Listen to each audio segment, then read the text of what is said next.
Buntis na pala ako dito pero hindi ko pa alam.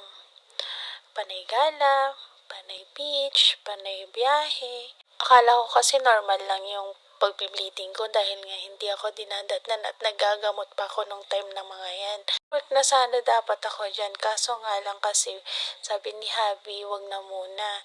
Ito nga at sinama ako na ni Habi sa kanyang game pero grabe yung pag-bleeding ko nung time na yan hanggang sa ito na nga, nag-try ako mag-PT at positive. Loko pa nga niya ako dyan kaso nga lang kasi bigla niya nakita yung PT at tinanong niya ako kung seryoso ba yun. Hindi ka rin kasi niya ine-expect na magbubuntis ako dahil nga nag-iingat din naman kami. Nag-worry siya nung time na yan dahil nga nagbi-bleeding ako kaya sinabi niya, ay shucks. Hindi ko expect na gano'n ang magiging reaction niya. Happy naman siya dahil nga naka 3 points na naman siya. Bukasan nga, nagpa-check up ako para lang malaman kung bakit ako nagbi-bleeding. April pa lang kasi nagbi-bleeding na ako. Hindi ko naman kasi na-expect na magbubuntis ako. Hindi rin kasi ako nakabalik sa OB ko para magpa-check up. Busy din kasi ako sa kakagala. Kaya yan, napatagal. Kabahan pa nga ako nung time na yan dahil sinabi sa akin na si baby hindi masyadong makapit. Kaya kailangan kong mag-medication. Need ko mag-complete bed rest. Tuwa nga si Aling maliit dahil nga magkaka-adding na daw siya. Pero ang gusto niya is baby girl.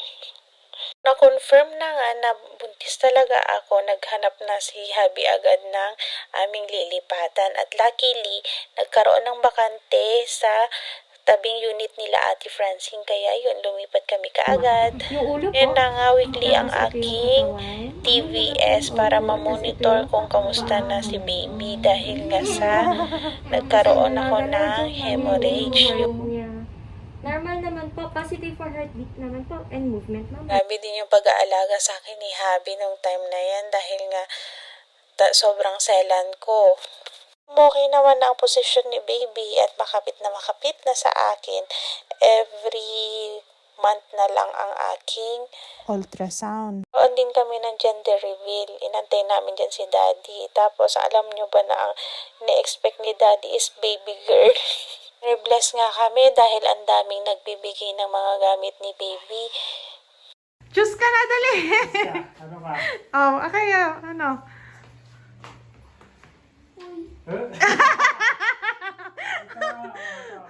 Ano yan? Ay, ba't naman mahulog na, oh? Ano muna? Girl. Girl sa'yo? Ikaw kayo, boy? Putukin niyo yung ano. Eh! Wala pala.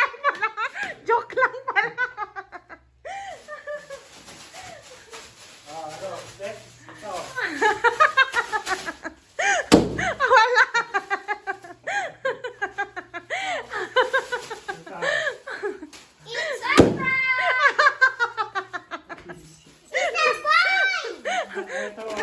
It's a bio girl. Taas mo para na ho.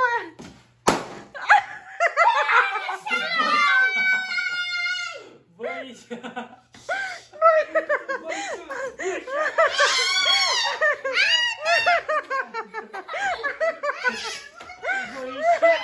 Ikaw pa rin nag-guard?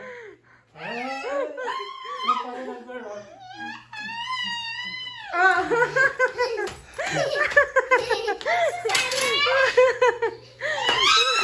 Sayang Bella, kala mo girl. Kasi baby. Baby boy, Gagawin ko na Jodjor.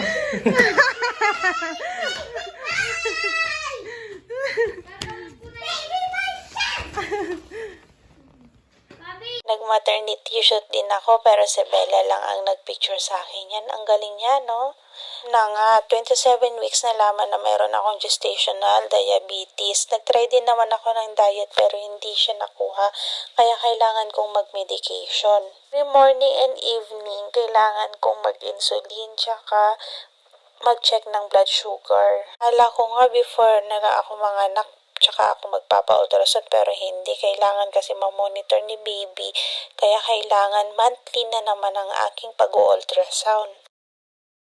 Time na to, nagkaroon ako ng Braxton Hicks contraction. Akala ko nga lalabas na si baby.